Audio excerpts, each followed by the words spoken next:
की 60 कन्याओं का विवाह हुआ धर्म के साथ, चंद्र देवता के साथ और भगवान महादेव के साथ। दक्ष प्रजापति की सबसे छोटी कन्या का विवाह हुआ था महादेव के साथ, सती का। 60 कन्याएं ब्याही गईं। 11 कन्याओं का विवाह चंद्र देवता से हुआ था, शीतल चंद्र, चंद्रमा से।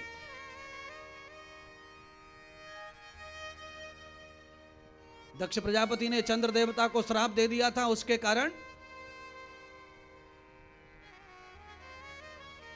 चंद्र देवता ने घोर तपस्या समुद्र के किनारे की, तब महादेव पार्वती के साथ पैदा हुए गुजरात में, जिन्हें हम सोमनाथ महादेव कहते हैं। महादेव सोमनाथ के रूप में प्रकट हुए चंद्र देवता की भक्ति से, और उसी चंद्र देवता की भक्ति से सोमनाथ महादेव ने चंद्रमा को अपनी जटाओं में धारण किया रक्षा करने के लिए। ज्यादा लाड़ हो जाए तभी कोई आदमी माथे पर रखता है औलाद को, कम लाड़ में माथे पर नहीं रखते बच्चे को। प्यार आधा अधूरा हो छोटे बच्चे से तो उसको वैसी पुच्ची पुच्ची ले लेंगे, उसकी आ ऊ कर देंगे और छोड़ देंगे बिस्तर में। और जब ज्यादा लाड़ हो जाए तो छाती से लगाएंगे, और लाड़ हो जाए तो कंधे पे लटकाएंगे, और ज्यादा लाड़ हो जाए तो खोपड़ी पे बिठाएंगे, और खोपड़ी पे जैसे ही बैठता है तो फिर वहां से सीधा गंगा जल प्रवेश कर देता है। इसीलिए लाड़ कंधे तक ठीक है बच्चों का, खोपड़ी तक लाड़ ठीक नहीं है। चंद्र देवता बड़े आचरणवान थे, इसलिए महादेव ने कहा कि प्रतिपदा तिथि में तुम दुनिया में दिखोगे नहीं तो तुम ना गायब हो जाओगे, दुनिया तुम्हें भूल जाएगी।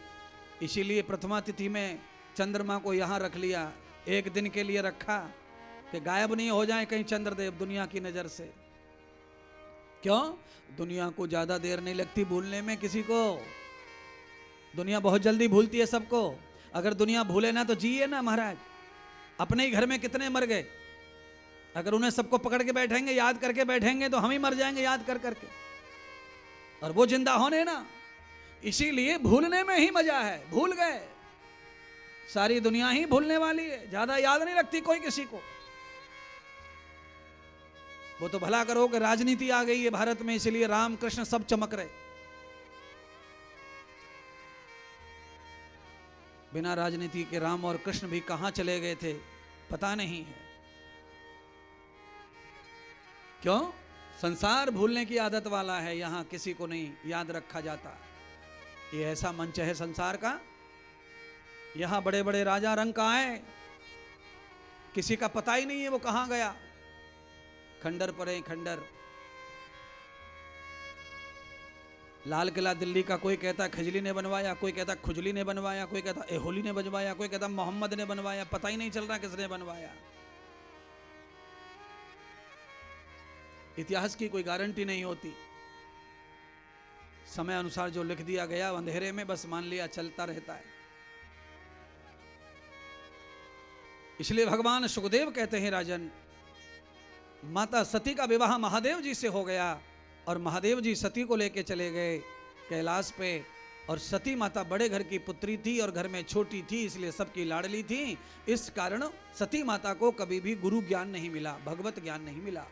इसी कारण सती माता कभी भी भरोसा नहीं करती थी भगवान आदि पर। बड़े घर की थी।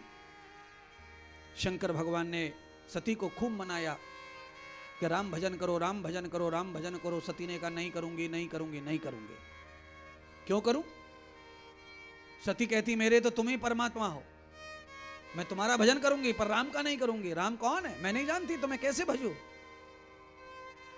अंत में भगवान शंकर ने राम की कथा भी सुनाई, पर सती को कथा भी नहीं प्यारी लगी।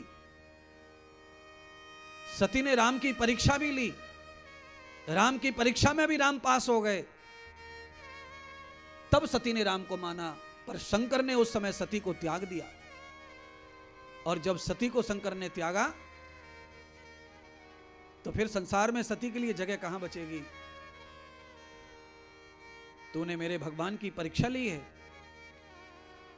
अब तू मेरे दिल में नहीं रह सकती। समय आया, भगवान शंकर का दिया हुआ श्राप सती का सफल हुआ। दक्ष प्रजापति और शंकर में विवाद हो गया था। देवांग उत्सवम, देव उत्सव में शंकर भगवान किसी यज्ञ में नहीं पधारेंगे, ये दक्ष प्रजापति ने शर्त रख दी, तब देवताओं का उत्सव हुआ। शंकर ने स्वीकार भी किया था। आज दक्ष प्रजापति ने हरिद्वार में जाकर के शंकर भगवान के अपमान के लिए यज्ञ किया, बड़ा सा यज्ञ किया, और ये यज्ञ केवल इसलिए हुआ कि शंकर का अपमान करना है। अब आप कल्पना कीजिए, किसी भी देवता का अपमान करने के लिए कोई भी यज्ञ या पूजा कभी नहीं होता है और नहीं करना चाहिए। देवताओं के सृष्टि की प्रसन्नता के लिए यज्ञ हवन पूजा पाठ होते हैं, किसी के अपमान के लिए नहीं करना है? और ये दुनिया है महाराज, रात के अंधेरे में न जाने कौन कौन सी पूजा होती है भारत में। घर के अंदर वाले कोने में जाके रात के अंधेरे में पूजा होती है। कहीं खोपड़ी जलाई जा रही है, कहीं खोपड़ी सिकाई जा रही है, कहीं खोपड़ी में आग, कहीं पानी, कहीं धुआं, अलग अलग पूजा है। और उन पूजाओं का मुझे कोई विरोध नहीं है, पर मैं केवल बताना चाहता हूं, ये जो पूजा है, ये पूजा एक का भला करती है और एक का बुरा करती है। और यज्ञ क्या करता है? यज्ञ दुश्मन का भी भला करता है और यजमान का भी भला करता है। यज्ञ से उड़ने वाली सुगंध सबके घर जाती है, पेड़ को, पौधे को, पक्षी को, जानवर को, पशु को, गाय को, भैंस को, बकरी को, बकरे को, चींटी को, चूहे को, सबको मिलता है यज्ञ का फल, यज्ञ का प्रसाद। इसीलिए यज्ञो वै धर्म, यज्ञो वै स्वर्ग, यज्ञो वै नारायण, यज्ञो वै कल्याण। यज्ञ स्वर्ग है, यज्ञ नारायण है, यज्ञ परमात्मा है। यज्ञ से होता है कल्याण विश्व का, सारे विश्व का कल्याण करने वाला यज्ञ ही है। और ये क्या हो रहा है पांडाल में? ये ज्ञान यज्ञ हो रहा है, ये सारे जगत का कल्याण करने वाला यज्ञ हो रहा है।